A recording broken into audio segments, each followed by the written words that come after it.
وقال تعالى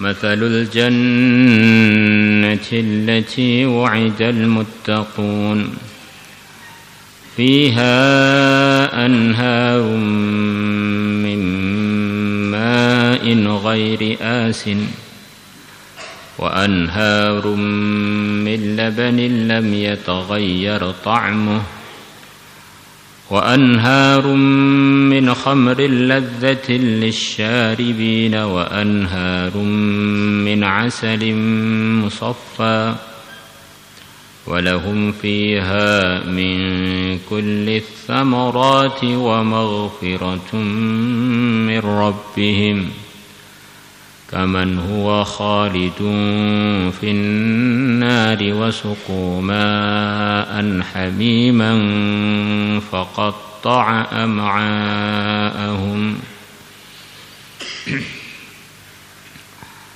مثل الجنة perumpamaannya surga. Perumpamaan maksudnya gambaran gitu. Itu loh ceritanya ini begini ini. Namanya gambaran itu tentu saja tidak menggambarkan secara persis dari segala segi 100%. Yang cukup menggambarkan nikmatnya itu begitu puncak, enaknya itu tidak bisa didapat kecuali di surga.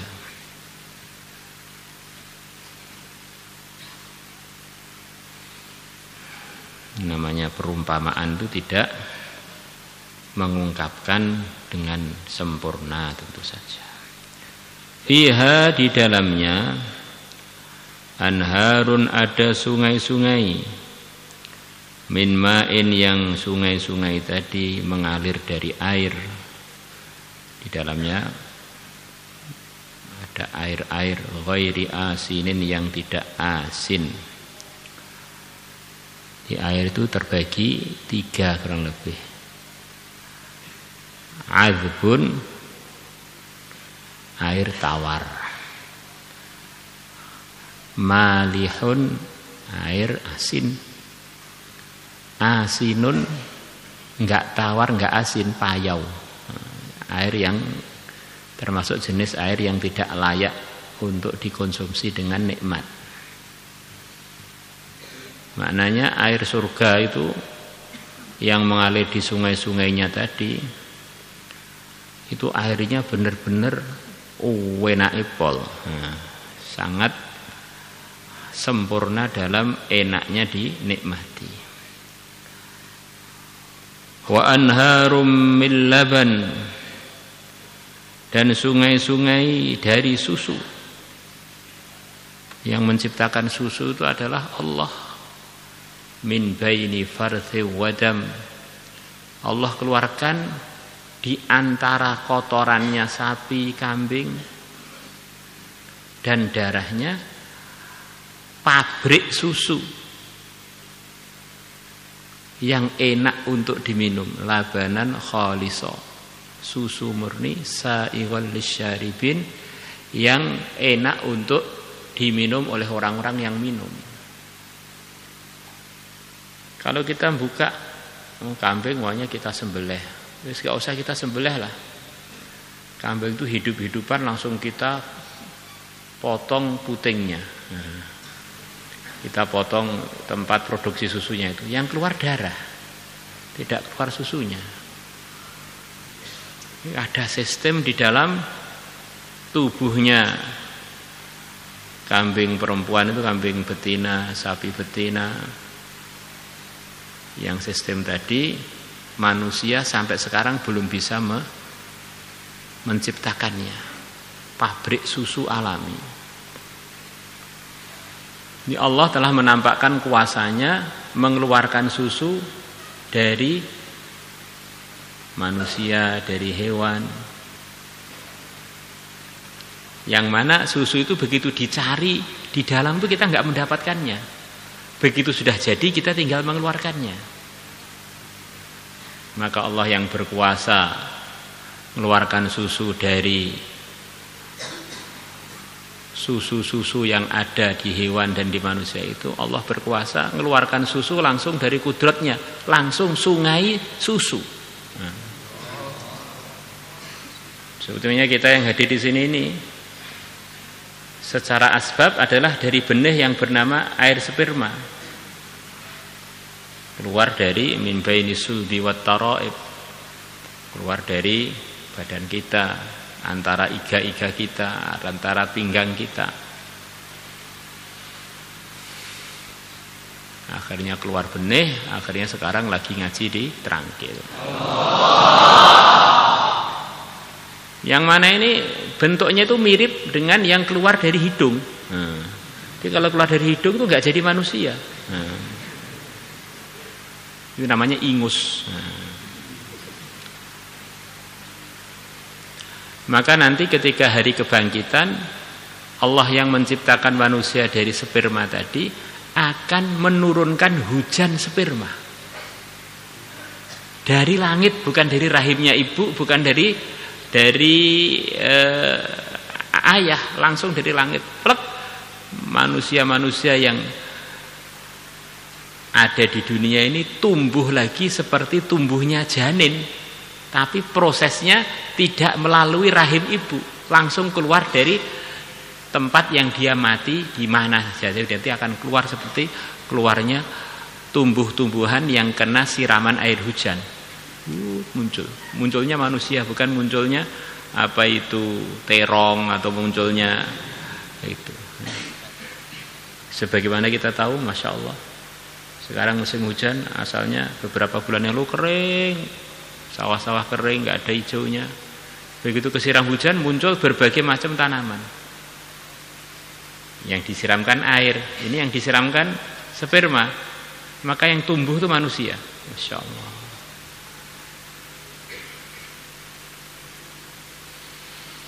Lam yataghayyar ta'muhu, yang rasanya tidak berubah. Ini kalau susu di dunia keluar dari puting susu itu nggak berapa lama dianggap susu segar, itu paling 4 jaman, lepas itu sudah mulai agak kecut, lama-lama busuk. Tapi kalau sungai susu surga enggak, terus seger, terus siap dikonsumsi. Di antara maknanya bahwa susu itu memang bagian dari nikmat Allah yang tidak tergantikan untuk manusia.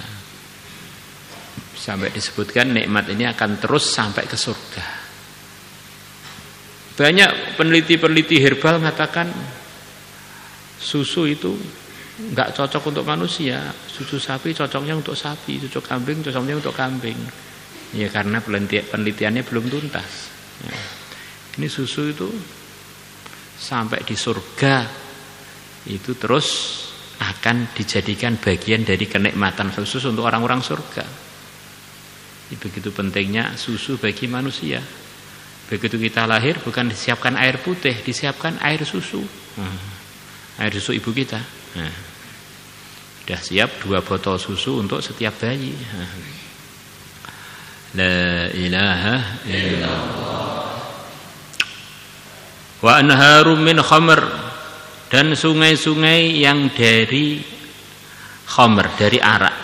Di khamr itu aslinya dari anggur. Ini namanya khamr itu minuman khamr yang memabukkan itu aslinya, yang asli itu adalah yang terbuat dari anggur. Kalau selain anggur itu pengembangan. Maksudnya namanya khamr itu aslinya bahannya ya anggur itu. Akhirnya ada dari tape, cap topi miring. Itu sudah istilahnya hasil percobaan. Ini namanya aslinya khamr itu yang dikenal itu ya, dan sampai sekarang pun khamr yang memang dianggap asli khamr ya dari anggur itu. Maka khamr di sini ditafsiri sungai-sungai dari khamr, maksudnya dari perasan-perasan anggur itu yang tidak memabukkan. Ladzatin, yang lezat lisyaribin, bagi orang-orang yang meminumnya. Orang iman suruh bersabar sebentar, enggak boleh minum khamr di dunia. Nanti disiapkan di akhirat dia minum khamr sepuasnya tanpa perlu mabuk. Karena mabuk itu adalah kehinaan.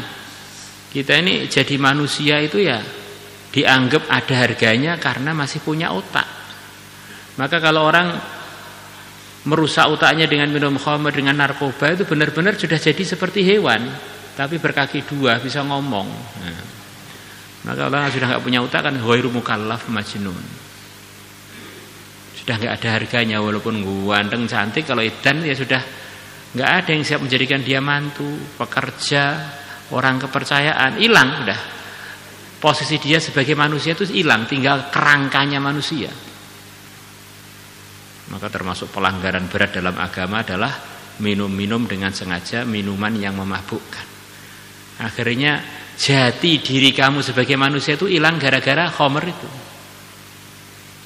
Orang itu bedanya dengan kambing, dengan hewan itu adalah dengan otaknya. Kalau sudah sama-sama nggak punya otak, ya kita ini malah tambah ngeri kan. Bentuknya seperti manusia tapi seperti hewan. Nah, gitu.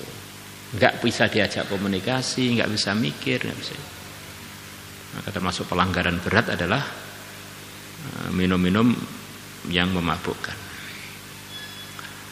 Dosa besar. Wa anharun, dan sungai-sungai min asalim musaffa, dari madu musaffa yang dimurnikan, dari madu murni. Di madu murni itu bagian dari nikmat yang akan berterusan sampai surga. Ini diantara yang disukai Nabi adalah minum madu. Madu murni.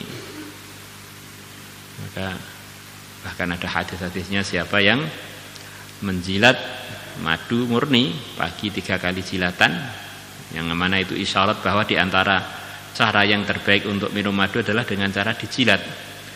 Jadi langsung nanti akan mudah terserap dalam tubuh. Di antara tertibnya kita tuangkan di telapak tangan kita yang telah dibersihkan, tangan kanan banyak kita jilat. Pagi hari alarik, ketika perut kosong, menjilat madu 3 kali jilatan minimal. Hari itu sampai sore hari dia tidak akan kena penyakit yang berat. Pagi hari, sore hari, begitu juga sampai hari. Kurang lebihnya begitu. Jadi surga ini wong apa-apa maksimal di sana bukan jilat madu, sungai madu.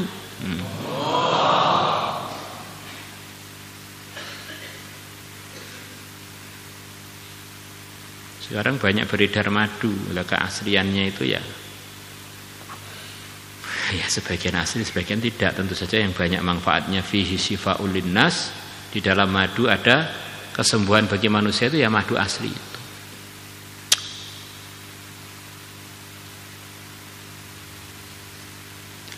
Walahum fiha, dan bagi mereka orang-orang yang takwa fiha di surga min kulli thamarat, segala macam buah-buahan.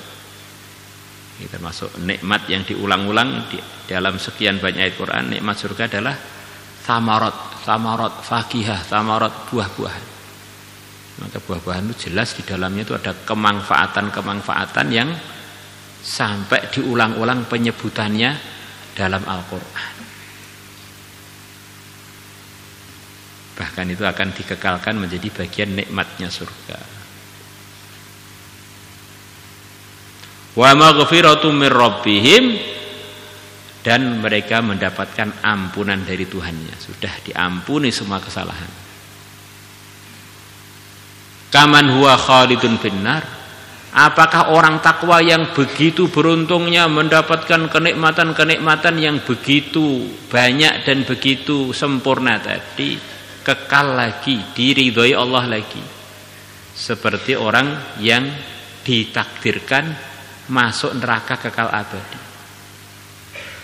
Wasuku ma'an hamimah, dan mereka di neraka diminumi air yang begitu panas, paksa minum Sebetulnya itu air panas itu sebetulnya kemaksiatan-kemaksiatan yang mereka kerjakan di dunia itu. Omong yang melanggar, makan yang haram. Apalagi mau pilpres ini banyak beredar uang-uang remeng-remeng.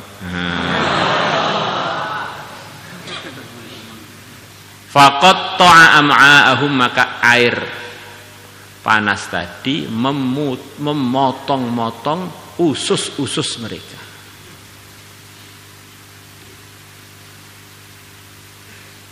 Di setiap kita amal yang tidak dalam arahan Islam itu akan jadi bagian dari siksa neraka.